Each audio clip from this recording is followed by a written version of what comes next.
মই আজি বাইদেউ আহিছোঁ, কালিৰ পৰা আপোনালোকে দেখা পাব। এজন ছাৰ হাৰ্টত আছে, এজন মানে আমাৰ ঢুকাই গৈছে। মই বাইদেউ মই সেইকাৰণে লখিমপুৰত আছিলোঁ, ডাইৰেক্টলি আহিলোঁ, আপোনালোকৰ কথাখিনি শুনিলোঁ আৰু তেওঁলোকৰো শুনিলোঁ। অহাকালিৰ পৰা মই একদম ৰাতিপুৱাৰ পৰা এইটো কামত নিজে লাগিম। ঠিক আছে, ধন্যবাদ। আপোনালোকে একো চিন্তা নকৰিব আৰু বাকী আপুনি যিখিনি মেমৰেণ্ডাম দিছে সেইখিনিও মই যিমান পাৰোঁ আমি ঠিক ঠাক কৰি দিম আৰু আপোনালোকৰ যি য'ত সুবিধা অসুবিধা ৰাতিপুৱাই আপোনালোকক ডিচিয়ে জনাব।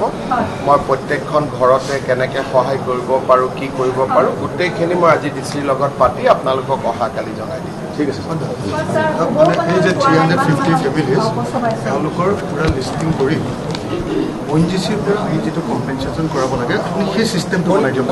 চিন্তা কৰিব নালাগে, কম্পেনচেশ্যন ন ক্ষতিপূৰণ মানে ONGC হওক অন্য ধৰণে হওক আমি মানুহক কষ্টত কৰিব নিদিওঁ। কালিৰ পৰাই আপোনালোকে ভাল পাব, মই যিমান পাৰোঁ মই সহায় কৰিম।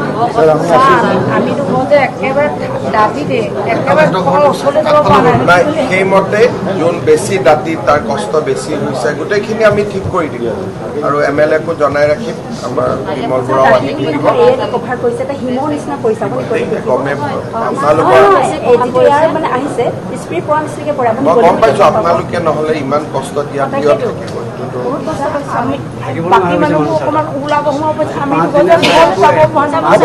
মই চাই দিম, আপোনালোকে একদম চিন্তা নকৰিব, মই চব চাই দিম, আপোনালোকে একদম চিন্তা নকৰিব। খেতি পথাৰ ক্ষতি যি হৈছে গোটেইখিনি আমি ঠিক কৰিম একদম।